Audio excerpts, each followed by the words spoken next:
Hello.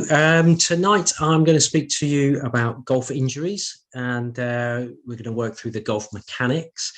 This is by no means a how you should swing the club talk. I'm not a golf pro. I'm an extremely amateur golfer, and what I do know about is the mechanics of what each joint should be able to do, and all of that is combined to make the golf swing. Then at the end, we'll go through some exercises, the 6 exercises that I'm recommending, and that helps to identify where your weak link is and then what you can work on. Okay, so golf injuries. As a sport, golf is pretty safe. People don't generally hurt themselves playing golf. So there is a low injury rate. What does happen is people feel problems when they play golf, but those problems are not caused by golf. If you can see the subtle difference there. We do see quite a few people in clinic with golf related problems, but that's more to do with how many people play golf. It's a very common sport, and it's played by lots of people of different ages as well. So there's quite a wide spectrum. But as a sport, the injury rate is quite low. Specific injuries, these are injuries that are caused by golf. I'm not going to talk in too much detail, but in particular, the wrist, the leading wrist can be at risk of problems as your club hits the ground, particularly if the ground is hard or if you're playing on practice mats. But as your leading wrist will go from that position to that position, and as it goes through and your club hits the ground, it will come to a sudden stop. And that can jar this sort of outside area of your wrist. All right. What you could look at the shaft type. If you get a more flexible shaft, that tends to be more forgiving in terms of the impact. The other thing is the length, the length of the club. So if the club is if you're tall and the club is relatively too small for you, you hold the club in a more sort of in line with your forearm. So it would be in that position rather than that position. Okay. Now, the reason that is a problem as you're gripping, if you feel on your wrist here, you've got a bony part there.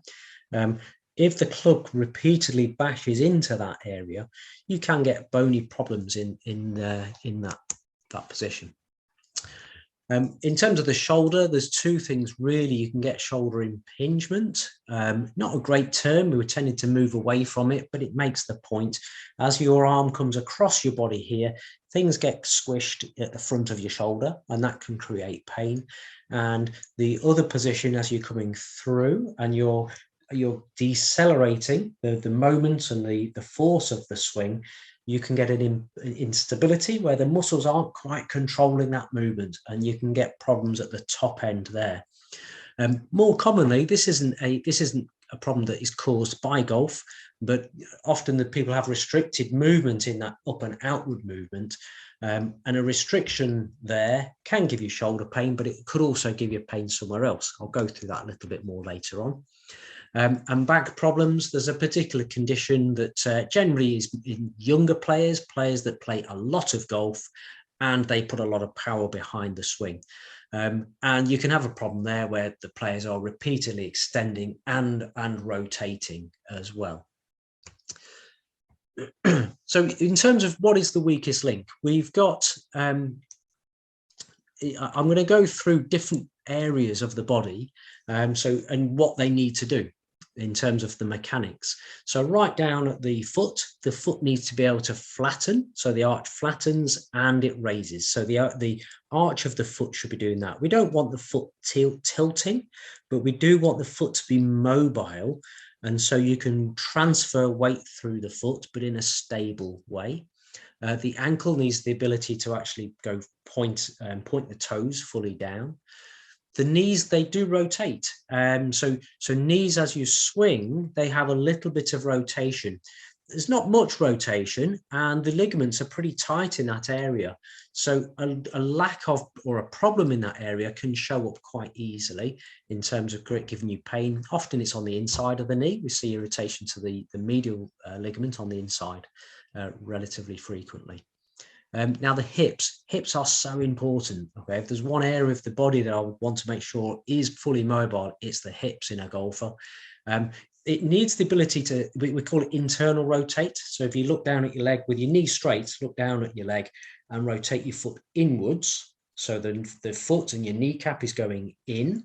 Then at that sort of position where they come in, that's internal rotation. That's the movement that's really important to make sure you have as optimum as you can. And the shoulder joint, I already said it sort of needs to have the ability to come across the body and also go up and out to the side. The back of the spine, rotation, really, really important. That's most important is rotation. There's not a lot of sort of a bend into extending force, or there shouldn't be. It's more rotation that's important.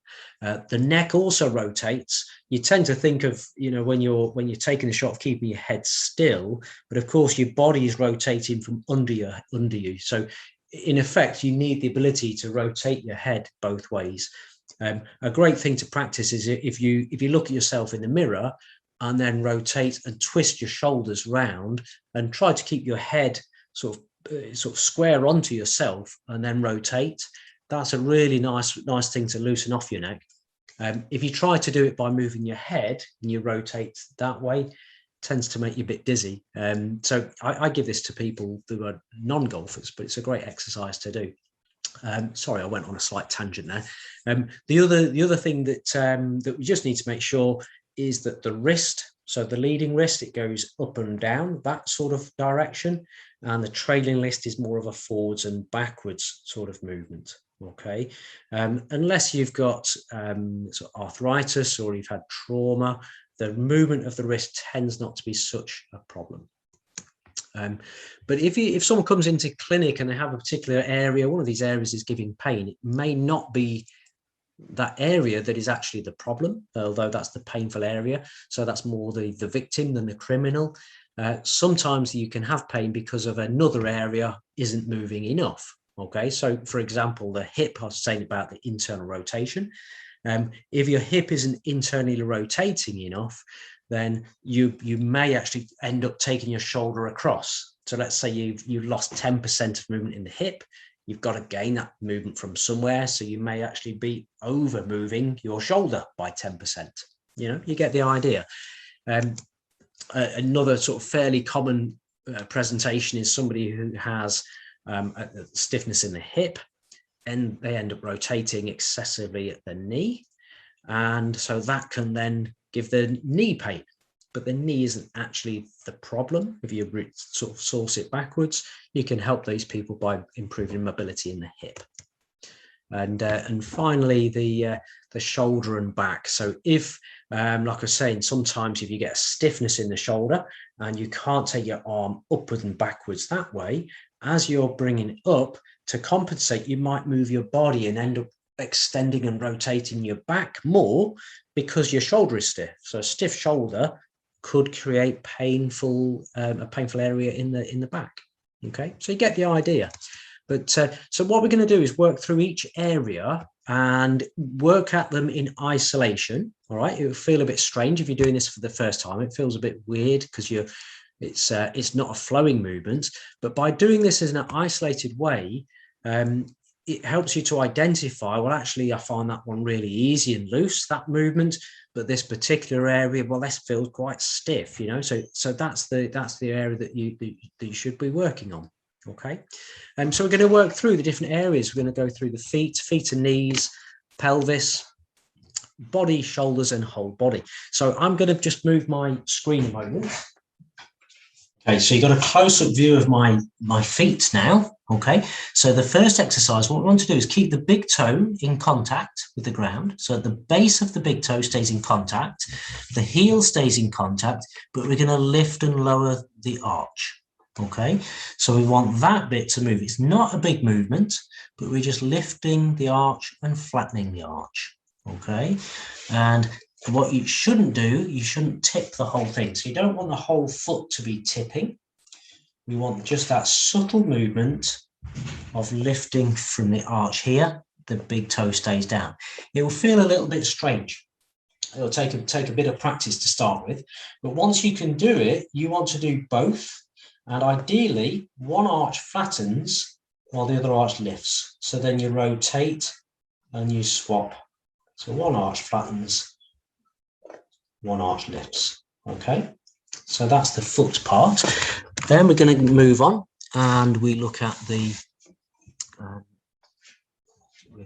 knees. So for the knee rotation, we're doing this as a dissociation. So you don't want the pelvis to move.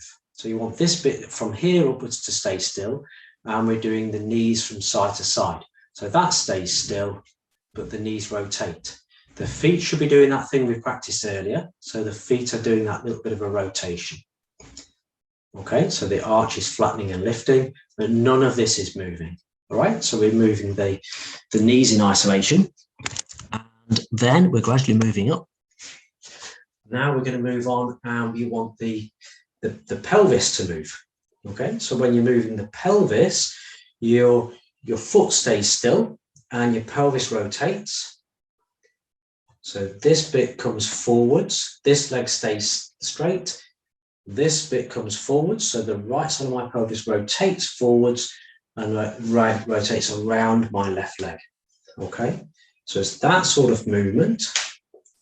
This one is probably the most important. This is that internal rotation I mentioned earlier. Again, it's not a big movement. If you do it as a pure isolated movement, it's not a big movement. Okay, and then we're going to do the whole body. So for the whole body, you want to, this is where you can keep your head still and you rotate your body, keeping the pelvis still this time and head still. So it's this middle part of your body that rotates.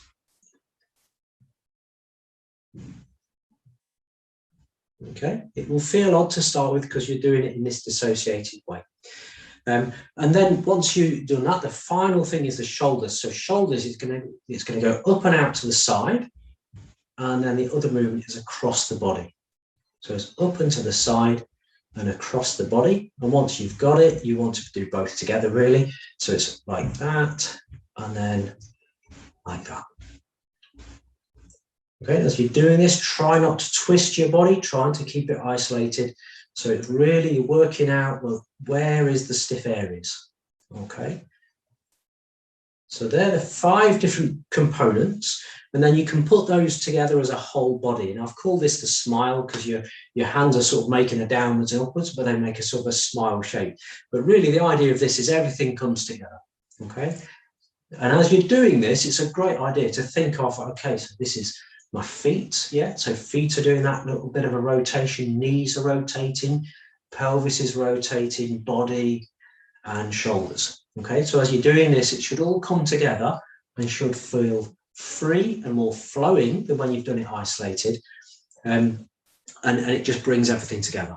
All right, so there's 6 exercises, and I would suggest if you do 6 repetitions of each, work through nice and carefully on the dissociation one, certainly to start with, do it very thoughtfully, and then the final one, try to do it with a flowing sort of movement.